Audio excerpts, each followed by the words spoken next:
But don't you also have to agree that you have to have market predictions too, or even just general predictions about the world? I know Ray Dalio came out with a book, Changing World Order, where he talks about the local market cycles, like we always have recessions every 5 to 10 years, and then the long market cycle that happens like every 80 years, 80 to 100 years. If people don't know what the book is actually, this is it. Yeah, so this is the book right here. Ray Dalio actually. I have a ton of respect for Ray Dalio as a businessman, and I have a ton of respect for Ray Dalio as a guy who gathers assets under management. I don't think Ray Dalio is better than anyone else when it comes to predicting market direction. And I'd be willing to put any kind of money he'd be wanting to put down to show that over any period of time, I can find some kid behind his desk, and we can just have the two of them go at it, and you're going to find that it's essentially exactly the same thing. I just don't like. I a ton of respect for Ray Dalio. I'm going to read all of his books, but it just goes back to the situation where it's like, I know that you can't predict market direction.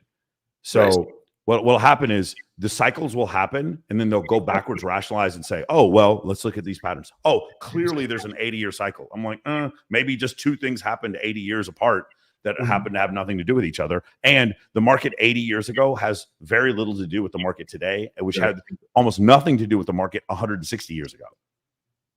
His thought process is that the human life, or I guess that's not necessarily true because our human lives are longer now than they were before. But the human life, but my point is like this idea of an 80-year cycle, the idea that this is tradable information that's going to make me money, that's a little naive, don't you think? It's a little naive to think that that's actual functional information that I'm going to use to make money. Man, I'm telling you, it is. There's, bro. I need to sell a book. Like listening to this, I just need to sell a book telling people I can predict the market direction. It makes so much money. This is crazy. He doesn't say that. It's not like I'm advocating for him. I'm just trying to explain what he's doing. I am advocating for him. Ray Dalio is very smart. I am advocating for him, but he can't pick market direction any better than anyone else. He does give predictions. Although if you say a prediction, if I say that, oh yeah, there's definitely going to be a recession in the next 10 years. Yes, that's true. But is that really a prediction, or is that just not? You're making my point for me. The idea there's going to be a recession in the next 10 years, you have completely taken yourself off the hook. Completely. First off, in 10 years, no one will remember that you made the prediction. And number two, when the thing happens, it's going to happen for like, it's so funny to me. Like there's so many people who have tied their recession prediction to whoever's in the White House. Watch all these recession predictions. If Trump or DeSantis wins in 24, watch all these recession predictions just vanish. You know what I'm saying? And then it's Democrats predicting a recession right after that. You know what I'm saying? It's just like, to me, you need to stop thinking that the president of the United States has like a recession button that he pushes. Fuck the American people. Let me push the recession button. It's just so naive. He doesn't have that power in the first place, anyways. Dude, thank you for explaining that. Maybe your audience needs to hear that. He doesn't have that much power. I'm not a fan of Biden. The idea that there was going to be a recession just because he was elected was naive. It was a naive prediction.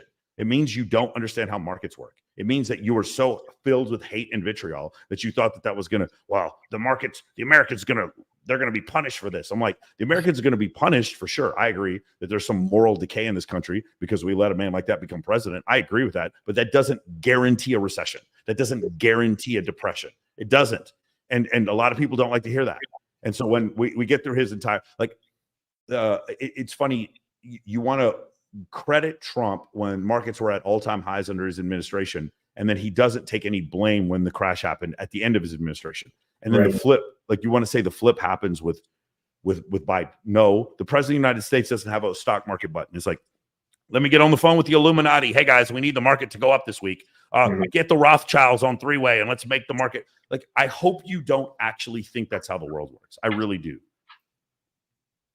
Let me call the lizard people who live under Antarctica. Let's get them all together. The Rothschilds and the Illuminati and the lizard people, and we're going to make the market go up. Like, bro, come on, man. Like, but there's so many people who actually believe this, and it's just it's crazy. Dude, read my comments. If you don't believe me, read my comment section. There's so many people who still live in this world. They believe in directed energy weapons and weather machines and shit like that. And then these people are like making market predictions. Huh?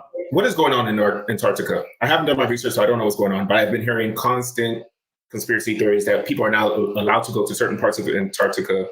Yeah, you can. As a civilian, you can go to all parts. You can go to, you have to get it's hard, but you can go to all parts of Antarctica. This is a rumor that was started by flat earthers. Just basically this idea that you can't fly over Antarctica. I can show you hundreds of videos of people flying over Antarctica, people traveling to Antarctica. They just say it's all fake. It's I don't know. Like, I don't want to spend all the time going over this, but just take 5 minutes to research it.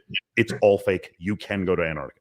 So they're not doing any secret government conspiracies? No, there are no secret government. There's just no reason to do them. You don't have to go to Antarctica to do them. There's so many other places. Why can't you just go to the Yukon and do them? Why can't you go to any place in Montana and do them? Why do you have to go to Antarctica to do them? Okay. There's no directed energy weapons that are causing earthquakes. That isn't true. If you think that's true, you don't understand how electromagnetism works or how attenuation works. That is not real. That is not what's going on. Is there a possibility of like exciting electrons in clouds to cause them to rain? Yes. You have to be very close to the cloud, and it has to be an extremely powerful laser. It's not coming from space, though. That is not how this works.